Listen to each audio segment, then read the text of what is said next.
কেন নিয়ে যেতে হবে তার কারণ আমি যখন ঢুকছিলাম রবীন্দ্রনাথ মাইতি বলছিলেন এই রাজ্যের বর্তমান যে সরকার 15 বছর ধরে রাজত্ব করেছে এই সরকার আমাদের বাংলার গৌরবকে ধ্বংস করে দিয়েছে।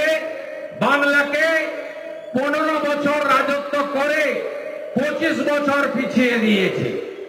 তাই বাংলার হিত গৌরব ফিরিয়ে আনার লক্ষ্যে ভারতীয় জনতা পার্টিকে এখানে আনতে হবে মোদিজির নেতৃত্বে। এখানে একটি রাষ্ট্রবাদী সরকার প্রতিষ্ঠা করতে হবে।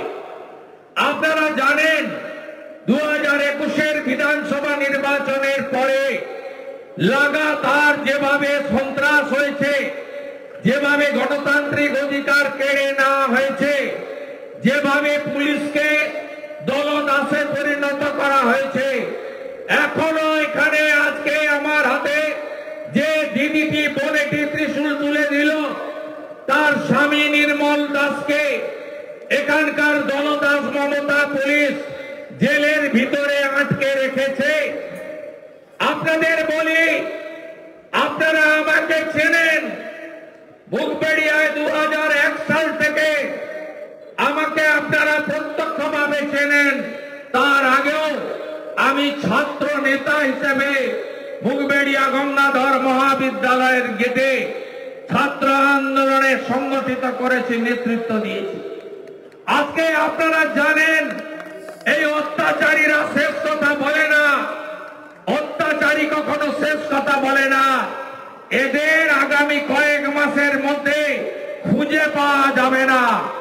আর এই যে মমতা পুলিশ আপনারা যা যা করছেন, যা যা আপনারা করছেন তার শুধু হিসাব হবে না, তার শুধু আমরা বদলা নেব, বদল হবে না, বদলা নেব এবং দণ্ড সুদ দিয়ে পাই পাই পাই পাই আদায় করে নেব।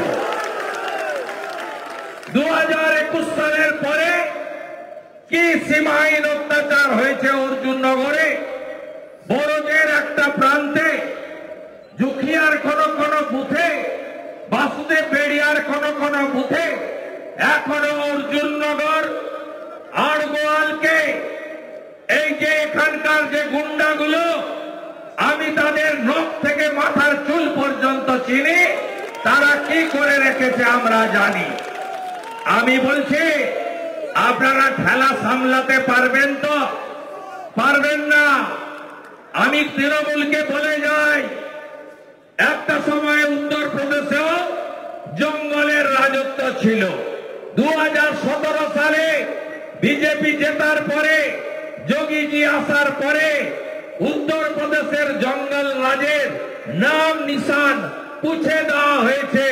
বুলডোজার চলে উত্তরপ্রদেশে। আজকে শান্তিতে মানুষজন আজকে বসবাস করছেন।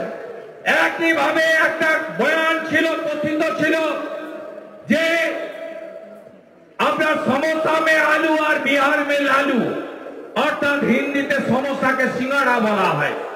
সিঙ্গাড়ার ভিতরে আলু আর বিহারে ছিল লালু। সেই বিহারে আপনারা দেখেছেন নীতিশ কুমারজির সুশাসন, নরেন্দ্র মোদীজির বিকাশ একসঙ্গে মিলে গোটা বিহারকে আজকে নতুন জায়গায় নিয়ে গেছে।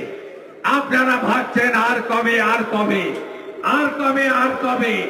আমি আপনাদের বলে যাচ্ছি, এপ্রিল মাসের পরে তৃণমূল থাকবে না, তৃণমূল উঠে যাবে। আর যে পুলিশরা তপন মিদ্যা থেকে নির্মল দাসকে মিথ্যা মামলায় আজকে জেলে রাখলো, আজকে আমাদের সুখদেব ভাইকে তফসিলি পঞ্চায়েত মেম্বার একাধিকবার জেল খাটালো, সব আমার মুখস্থ আছে, লিখে রাখতে হয় না। আমি এর সুদ আর আসল একসঙ্গে হিসাব তুলব, নিশ্চিন্ত থাকতে পারেন। আমি আপনাদেরকে বলতে চাই, গত কয়েক মাসের মধ্যে যে নির্বাচনগুলো হলো, কি দেখলেন আপনারা? লোকসভা নির্বাচনে 99টা সিট কংগ্রেস আর তৃণমূল কংগ্রেস 29টা সিট পাওয়ার পরে এমন ভাব করেছিল যেন দিল্লি তাদের দখল হয়ে গেছে। লোকসভা নির্বাচনের পরে প্রথম ভোট হলো হরিয়ানাতে। সব সার্ভে বলল কংগ্রেস আসছে, কংগ্রেস জিতছে। গণনা হলো, যোগীজি আওয়াজ তুললেন হরিয়ানাতে বাটেঙ্গে তো কাটেঙ্গে, ভাষার নামে, ধর্মের নামে, জাতের নামে বিভক্ত হবেন না, ঐক্যবদ্ধ হন, যদি ভাগ হবেন তাহলেই বিপদ। মোদীজি আওয়াজ তুললেন এক रहेगे তো সেফ रहेगी, অর্থাৎ এক থাকলে সুরক্ষিত থাকবেন। হরিয়ানা কা জিত हमारी है। তারপরে মহারাষ্ট্র কা জিত বিজেপির है। তারপরে দিল্লি দেখুন 27 বছর পরে ফ্রি ফ্রি ফ্রি ফ্রি আরেক ফেরেকবাজ মমতা ব্যানার্জির মতো অরবিন্দ কেজরিওয়াল জেল খাটা মুখ্যমন্ত্রী প্রাক্তন। আজকে দিল্লিতে 27 বছর পরে এই 420-দেরকে সরিয়ে সেখানে ভারতীয় জনতা পার্টি বিপুল ভোটে জিতে রেখা গুপ্তাকে দিদিকে মুখ্যমন্ত্রী করেছে, আপনারা দেখেছেন। আর তারপরে বিহারের নির্বাচন, ডবল সেঞ্চুরি বিজেপি, বিহারের তো জয় হয়ে গেছে। এবার কার পালা? এবার পশ্চিমবঙ্গের পালা। পশ্চিমবঙ্গের পালা আর তৃণমূল বাংলা ছেড়ে পালা।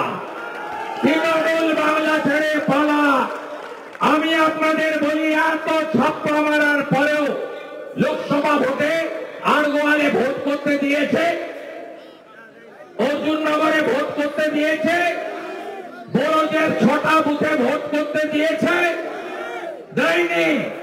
তারপরেও ভগবানপুর বিধানসভাও হারাতে পারেনি, কাঁথি লোকসভাও হারাতে পারেনি। পিসি হেঁটেছিল কাঁথিতে, ভাইপো হেলিকপ্টার নিয়ে এসেছিল, বলেছিল অধিকারী মুক্ত পূর্ব মেদিনীপুর চাই। কোলাঘাট থেকে এগরা আপনারা পিসি ভাইপো মুক্ত পূর্ব মেদিনীপুর তৈরি করে দিয়েছেন। 16টার মধ্যে 15টা বিধানসভায় লিড।